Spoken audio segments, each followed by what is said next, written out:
예, 오늘 하나님께서 우리에게 주신 말씀 우리 함께 보도록 하겠습니다. 오늘은 욥기 1장 1절에서 12절까지의 말씀입니다. 욥기 1장 1절에서 12절까지의 말씀을 우리 함께 보겠습니다. 욥기 1장 1절에서 12절까지의 말씀 우리 함께 보겠습니다.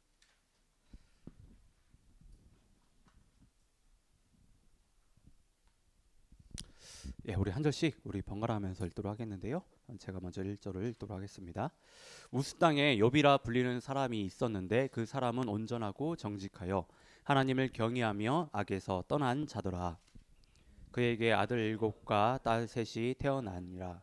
그의 소유물은 양이 7,000마리요 낙타가 3,000마리요 소가 500겨리요 암나기가 500마리며 종도 많이 있었으니 이 사람은 동방 사람 중에 가장 훌륭한 자라.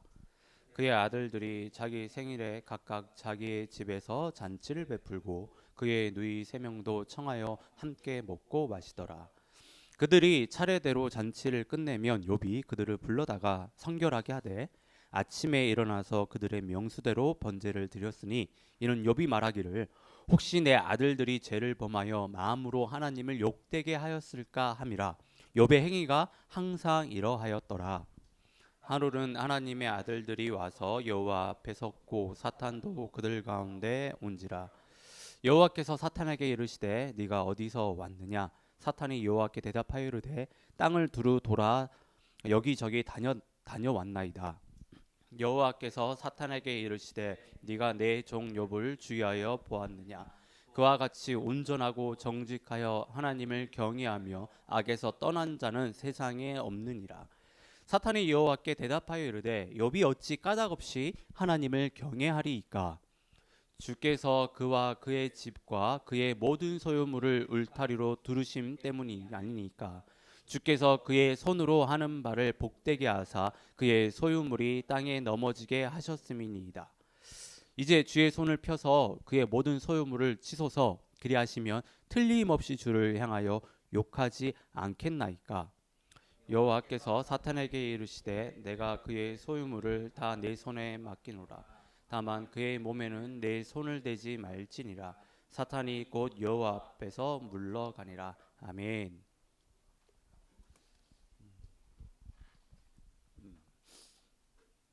자, 오늘부터 저희가 6주간 이제 욥기 말씀을 함께 이제 볼 텐데요.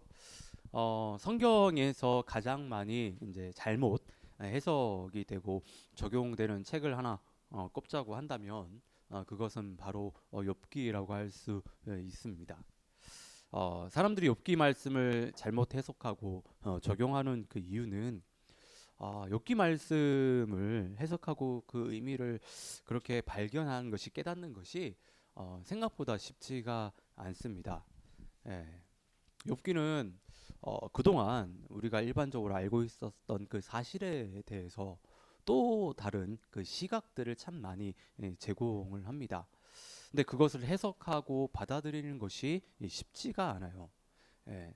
그래서 우리가 욥기를 묵상할 때는 묵상을 통해 어떤 해답을 빨리 찾으려고 하기보다는 보다 좀 진지하게 그리고 우리가 그동안 가지고 있었던 어떤 신앙의 그 고정관념들을 좀 내려놓고 좀 열린 마음을 가지고 욥기를 묵상할 필요가 있습니다. 그래야 우리가 욥기 말씀을요 보다 잘 이해할 수 있고 우리 삶 가운데 적용을 할 수가 있습니다. 그러니까 이 사실을 좀 기억하시고 저희가 이제 욥기 묵상을 좀 쭉 잘 했으면 좋겠습니다. 오늘은 욥기 첫 번째 이제 말씀으로 욥기 1장의 말씀을 나누겠는데 우리가 하나님을 믿는 까닭이라는 제목으로 말씀을 나누겠습니다. 우리가 살아가고 있는 세상은 까닭 없이 일어나는 일은 없습니다.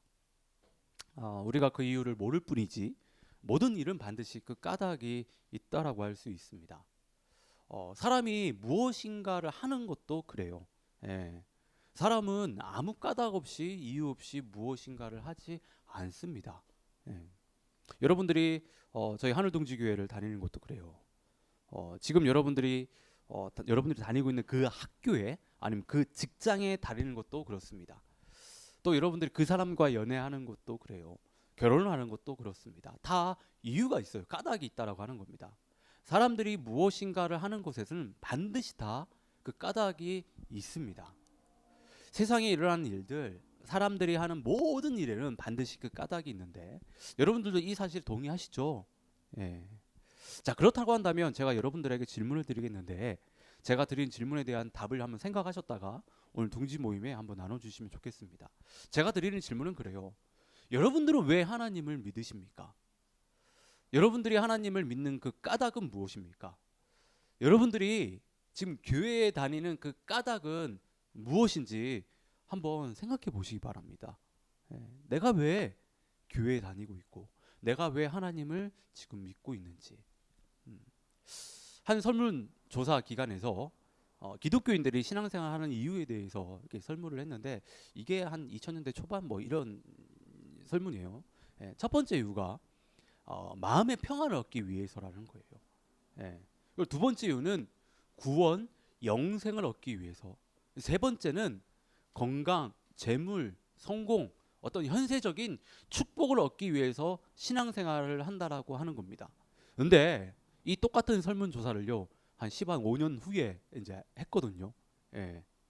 지나서 또 했는데 근데 예전 조사보다 바뀐 게 하나 있어요. 크게.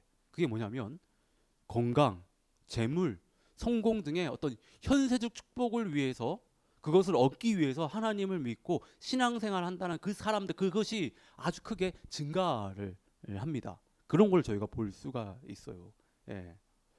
여러분들은 어떠세요? 여러분들은 지금 어떤 이유 때문에 하나님을 믿고 있습니까? 지금 우리가 어떤 이유에서 어떤 까닭에서 하나님을 믿고 있고 교회를 다니고 있는지 정말 생각해 봐야 돼요. 마음의 평안을 얻기 위해서 아니면 영생, 구원을 얻기 위해서 아니면 현세적인 축복 때문에 그것도 아니면 가족들이 자꾸 가라고 하니까 그런 권유로 아니면 여러 사람들과 어떤 교제를 하기 위해서 아니면 결혼하기 위해서 교양을 쌓기 위해서 분명 우리가 하나님을 믿고 또 교회를 다니는 데는 그 이유가 있습니다. 자, 설문 결과에서 보면 정말 많은 사람들이 건강, 재물, 성공 등의 어떤 현세적인 축복을 위해서 하나님 믿고 교회에 다닌다라고 이야기를 해요. 우리는 이렇게 하나님을 믿고 신앙생활하는 사람들에 대해서 기복신앙을 가지고 있다라고 어떤 색안경을 끼고 보는 경향이 있습니다. 근데 우리는 이렇게 하나님을 믿는 사람들에 대해서 무조건 잘못했다라고 먼저 그렇게 이야기를 하면 안 돼요. 왜냐하면 성경을 보면 하나님을 경외하는 자들에게 하나님께서는 놀라운 축복을 주시겠다라고 분명하게 말씀하셨기 때문입니다. 그것도 그냥 한두 번 얘기하신 것이 아니에요. 그리고 실제로 많은 축복들을 그런 사람들에게 주셨다라고 하는 거예요. 성경을 보면 인과응보의 그 원리가 적용이 되는데 인과응보의 원리라고 하는 것은 뿌린 대로 거둔다라고 하는 거예요. 그러니까 우리가 하나님을 신실하게 믿었을 때 하나님께서는 그에 맞는 합당한 보상을 해 주신다라고 하는 겁니다. 근데 그 반대도 그래요. 하나님께 죄를 짓는 사람은 하나님께 반드시 뭘 받게 되죠? 심판을 받게 되잖아요. 반드시 하나님의 심판으로 고난을 받게 된다. 이런 말씀들이요. 잠언이라든지 시편 등에 엄청나게 나옵니다. 분명하게 선명하게 기록이 되어 있습니다. 근데 욥기를 보면 그렇지 않아요. 그동안 우리가 알고 있었던 신앙의 어떤 그 인과응보가 이상하게 욥기에서는 적용이 되지 않습니다. 신앙의 인과응보가요 절대적이고 기계적으로 적용이 되지 않는다라고 하는 겁니다. 그래서 많은 사람들이 욥의 고난을 보면서요 당황해요. 이건 뭐지? 분명 성경에서 하나님을 잘 믿으면 축복받는다고 했는데 하나님께 죄를 짓는 사람들이 하나님의 심판을 받아서 고난을 받는다고 했는데 지금 왜 욥이 이런 말도 안 되는 고난을 받는 것인가? 이런 의구심을 가지게 해요. 최근에 한 집사님께서 이런 얘기 하셨어요.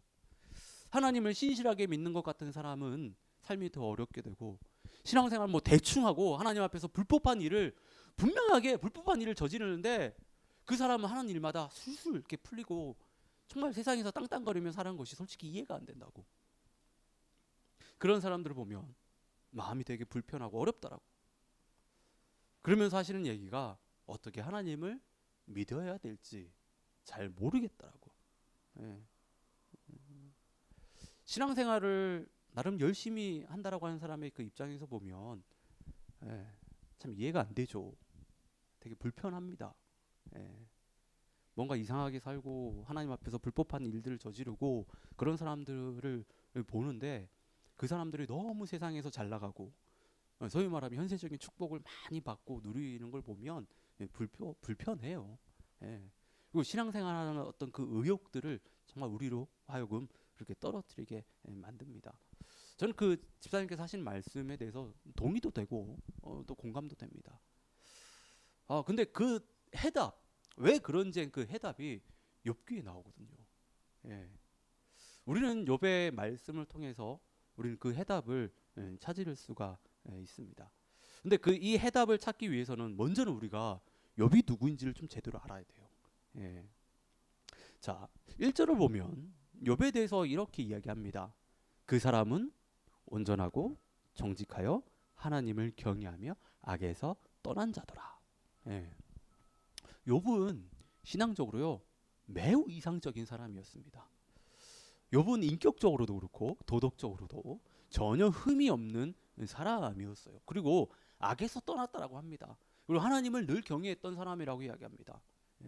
그래서 욥에 대해서 이렇게 표현할 수 있는데 다른 사람들과의 그 수평적인 관계 그리고 하나님과의 수직적인 관계가 온전했다. 그 수평적인 관계와 그 수직적인 관계가 온전한 사람이었다라고 하는 거예요. 그리고 잠언을 보면 지혜로운 사람에 대해서 정말 많이 이야기를 합니다. 쭉 설명을 하는데 욥이 바로 잠언이 말하는 지혜로운 사람의 그 예라고 할 수 있습니다. 지혜로운 사람이 누구냐 했을 때 욥을 생각하시면 돼요. 욥. 자, 그리고 2절과 3절을 보면 욥의 가족들과 재산에 대해서 이야기를 하는데요. 욥은 7명의 아들과 3명의 딸이 있었습니다. 당시를 보면 자녀가 많은 것도 축복인데 딸보다 아들이 더 많다라고 하는 것은 더 큰 축복을 받은 것을 이야기할 수 있습니다.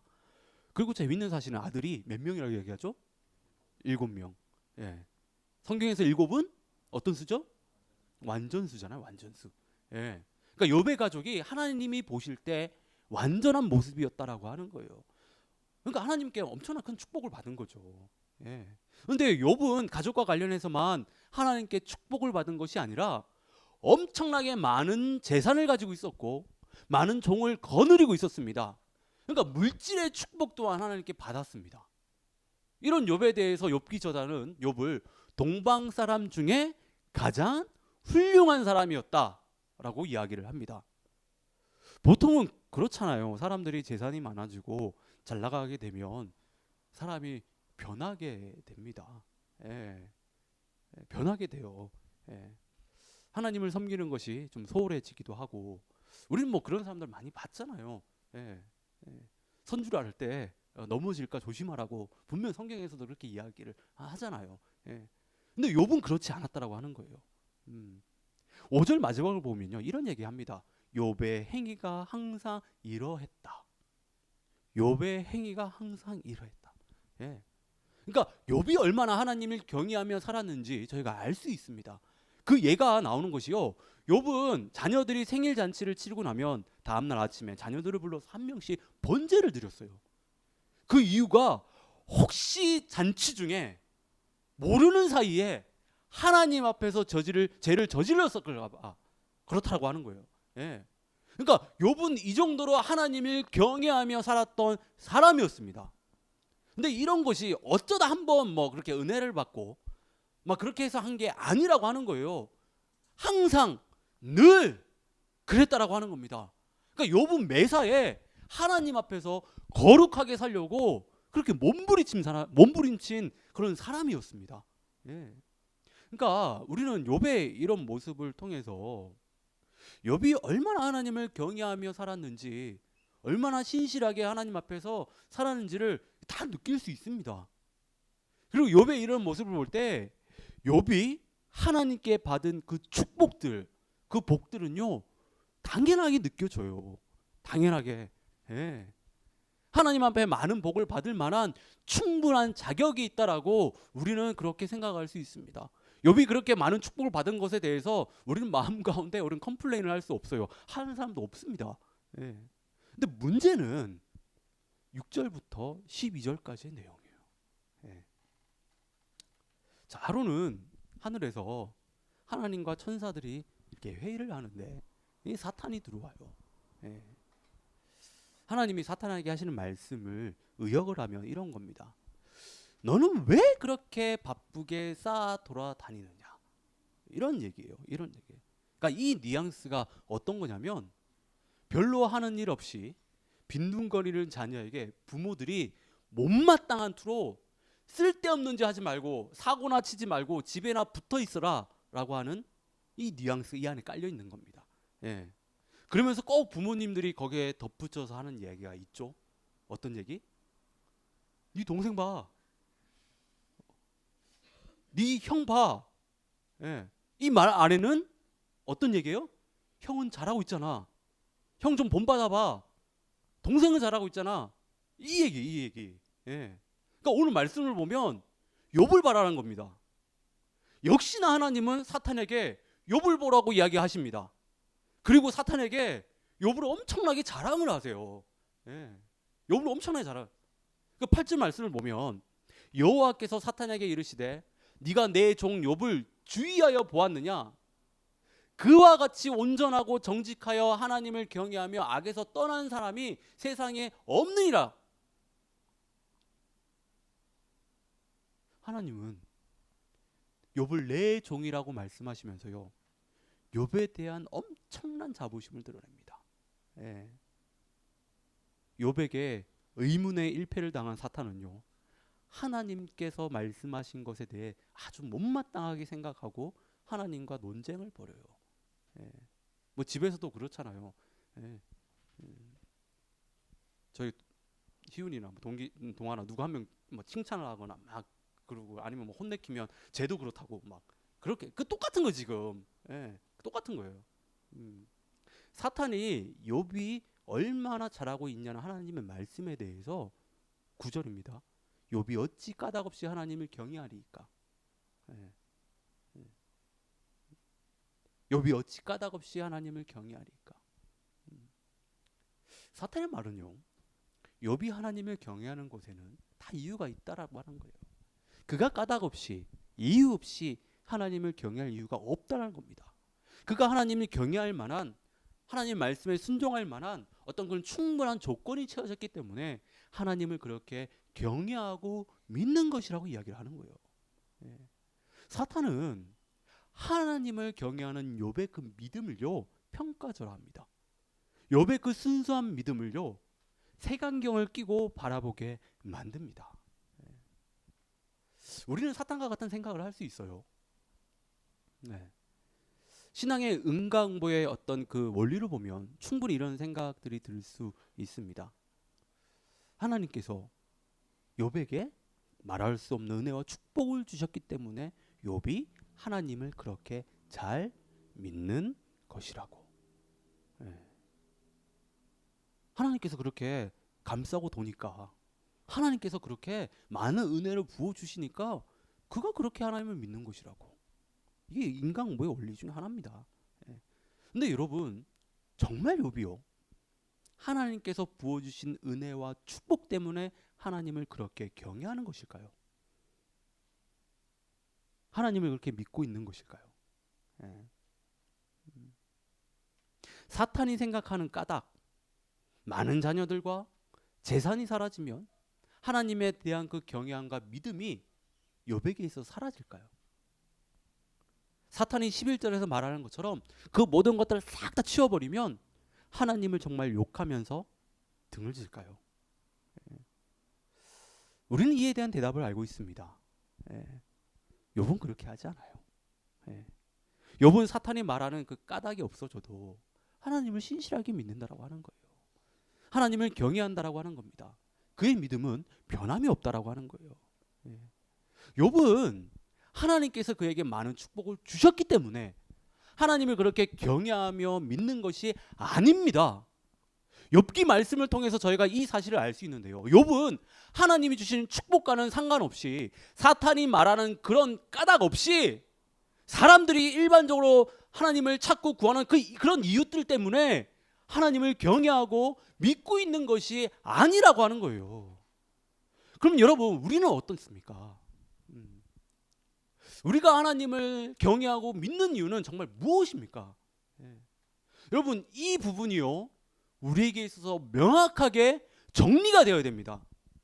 내가 하나님을 믿는 이유가 명확하게 정리가 되지 않으면요, 우리는 조금만 힘들고 어려우면, 그리고 이해가 되지 않으면 우리의 믿음들을 쉽게 놔버려요. 우리가 하나님을 경외하는 것이 축복을 받은 것 때문에 마치 기브 앤 테이크처럼 하나님을 경외해서는 안 됩니다. 만약에 자신의 이해관계에 따라서 하나님께 많이 받았으니까, 많은 축복을 받았으니까 하나님을 경외한다라고 한다면 그것은요, 하나님과 거래를 하는 거예요. 신앙이란 그 이름을 가지고 하나님과 거래를 하는 겁니다. 이는 온전한 신앙이라 할 수 없습니다.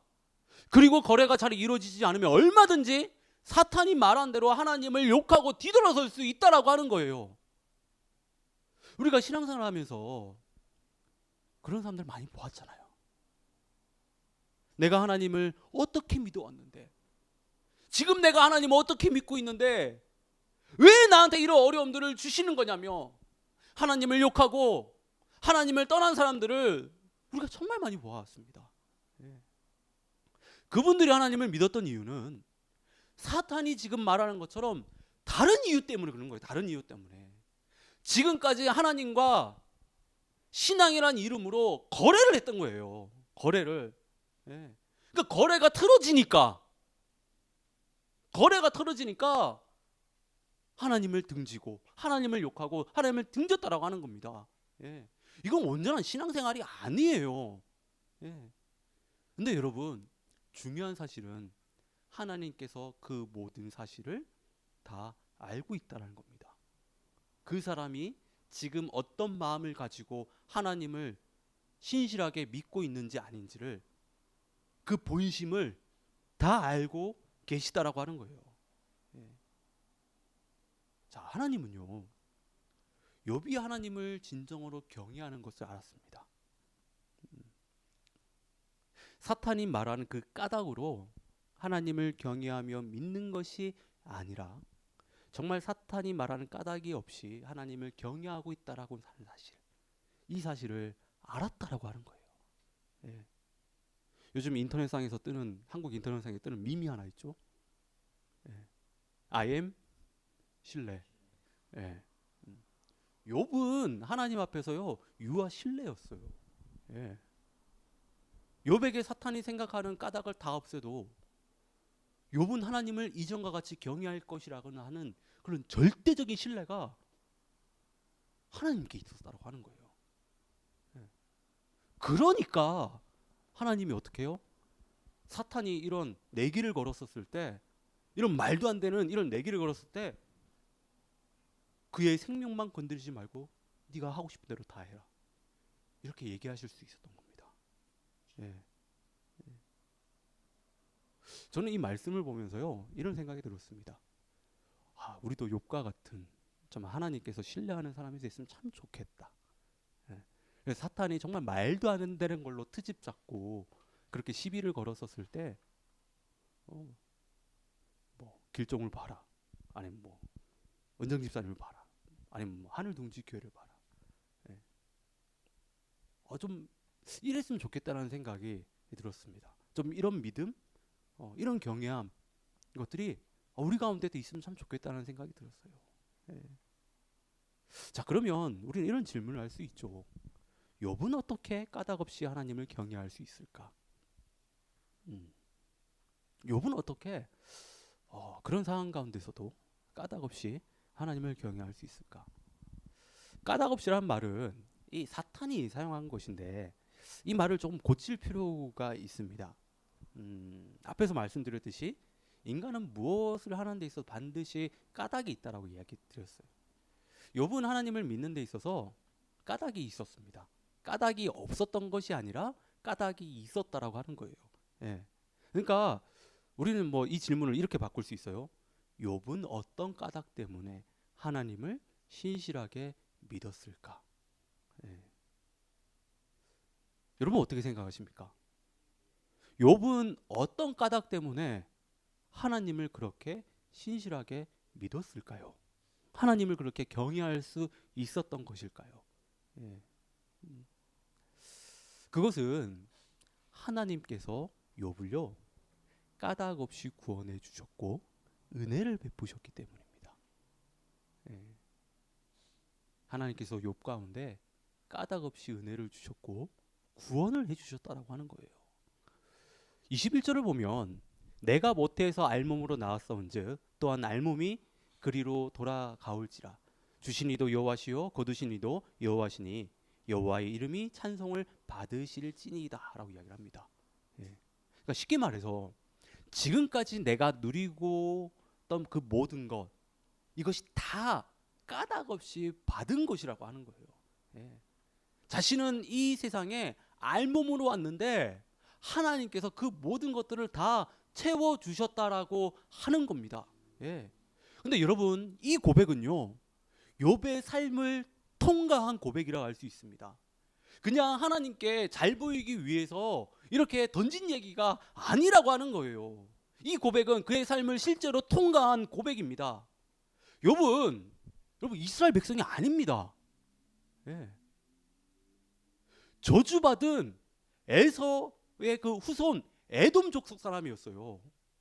하나님께서는 에돔을요 정말 무섭게 저주를 하셨습니다. 예. 에돔 사람으로서 욥은요 하나님께 축복을 받을 수 있었던 그런 사람이 아니었다라고 하는 거예요.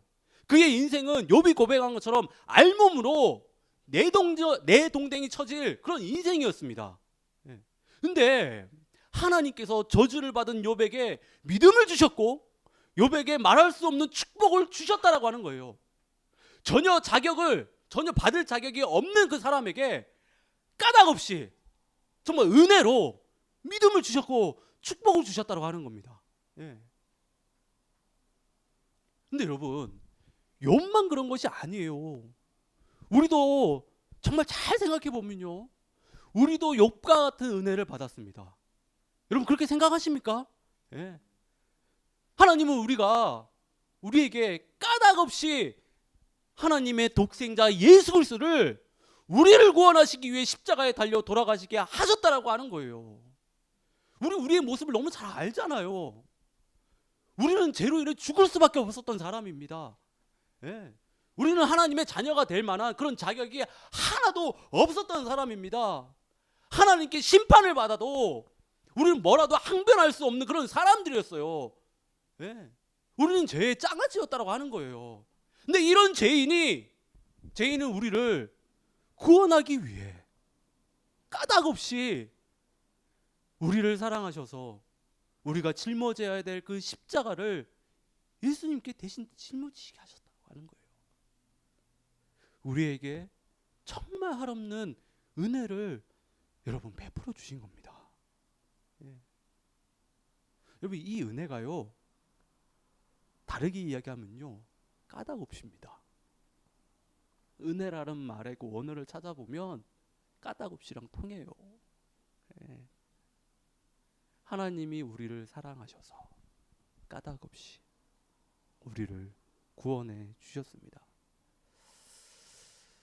욥이 하나님을 그렇게 경외할 수 있었던 이유는 자신을 까닭 없이 구원해 주시고 은혜를 베풀어 주셨기 때문이에요. 예. 근데 여러분 우리도 그렇습니다. 우리가 하나님을 경외하고 우리가 하나님을 믿어야 하는 이유는요 하나님께서 우리에게 많은 은혜를 베푸셨기 때문이 아니라 어떤 많은 축복들을 우리에게 주셨기 때문이 아니라 우리를 까닭 없이 은혜를 베푸셔서 구원해 주셨기 때문이에요. 예. 그리고 하나님께서 우리를 창조하시고 우리를 다스리시는 우리의 주인 되시기 때문에 우리가 하나님을 경외해야 되는 것이고 우리가 하나님을 신실하게 믿어야 되는 것입니다. 욥은 이 하나님의 주권도 역시 인정을 했습니다. 저희가 앞으로 욥기를 묵상하면서 이 사실들을요 저희가 또 발견하게 되고 또 깨닫게 될 텐데, 정리를 하면 그래요. 욥이 그렇게 하나님을 경외할 수 있었던 것은 하나님께 받은 어떤 현세적인 축복 때문이 아니었다고 하는 겁니다. 많은 자녀와 많은 재물을 하나님께 받았기 때문에 욥이 그렇게 하나님을 경외한 것이 아닙니다. 하나님이 자신에게 까닭 없이 은혜를 베푸셨고, 하나님이 욥 자신을 포함해서 이 세상의 주인 되시기 때문에 욥은 이렇게 이러한 까닭으로 인하여서 하나님을 경외하며 하나님을 신실하게 믿었던 것입니다. 그렇다면 여러분, 우리는 어떻게 하나님을 경외하며 믿고 있습니까? 우리 정말 이 질문에 대해서 좀 진지하게 우리 스스로에게 물어봐야 됩니다. 이 목사, 너는 하나님을 정말 왜 믿고 있니?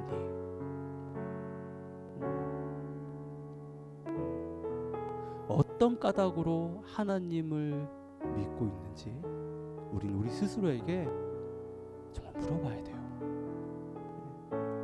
만약에 우리가 하나님을 믿는 까닭이 하나님이 주시는 그 축복 때문이라고 한다면 우리의 까닭은요 바뀌어야 됩니다. 보통 사람들이 처음 하나님을 믿을 때를 보면 설문에서 보는 것처럼 삶의 문제를 해결하기 위해서 어떤 축복들을 받기 위해서 하나님을 믿고 교회에 나옵니다. 그렇게 신앙의 여정들이 보통 시작이 돼요. 근데 그것이 하나님을 믿는 전부가 되어서는 안 됩니다. 하나님을 온전히 믿게 되면요 신앙은 반드시 자라게 됩니다. 신앙이 자랐다라고 하는 것은요 우리가 하나님을 믿는 그 이유가 바뀐 것을 이야기합니다. 하나님께서 우리에게 베푸신 사랑이 점점 깊이 깨달아질 때, 그리고 하나님께서 나의 참된 구주가 되시고 이 세상을 통치하시는 그 사실이 몸소 깨닫게 될 때 우리가 하나님을 믿는 그 까닭이 바뀌게 되는 것이고, 우리가 욥과 같이 하나님을 경외할 수 있습니다. 여러분, 하나님께서 우리에게 베푸신 은혜는요 까닭이 없습니다. 하나님의 은혜는 인과응보의 원리, 수학 공식처럼 뭐 그렇게 1을 넣으면 뭐 2가 나오고 뭐 그렇게 작동되지 않습니다. 하나님의 은혜는요 인과응보의 원리를 늘 초월해서 역사를 하십니다. 그래서 은혜인 겁니다. 만약에 인과응보의 잣대로 하나님께서 우리의 어떤 삶을 이렇게 재신다고 한다면요 여러분 죄송하지만 저도 그렇고 여러분들도 그렇고 이 자리에 설 수 없습니다. 우리는 진작에 심판을 받아야 되는, 심판을 받아도 뭐라고 할 수 없는 그런 존재였다라고 하는 거예요. 우리가 이 사실을 알아야 됩니다. 우리가 이 사실요 좀 깊이 깨달을 수 있어야 됩니다. 그래야 우리가 어떤 불평과 원망을 가지지 않고 다른 사람들이 뭐 어쩌든 저쩌든 그거와 상관없이 우리가 하나님을 신실하게 믿고 하나님을 신뢰하며 우리가 살아갈 수 있다라고 하는 겁니다. 저는 여기 계신 모든 분들이 그래요. 뭐 저도 그렇습니다. 하나님을 믿는 이유를 정말 온전히 깨닫길 원하고 발견하길 원합니다. 근데 그 이유가 정말 어떤 현세적인 축복 때문이 아니라 하나님이시기 때문에 내가 하나님을 믿고 있는 거라고, 구원자이시기 때문에 내가 하나님을 따르는 거라고, 창조자이시기 때문에 내가 하나님을 그렇게 경외하는 거라고. 좀 이런 고백들이 우리 가운데 정말 충만해지기를 간절히 바랍니다.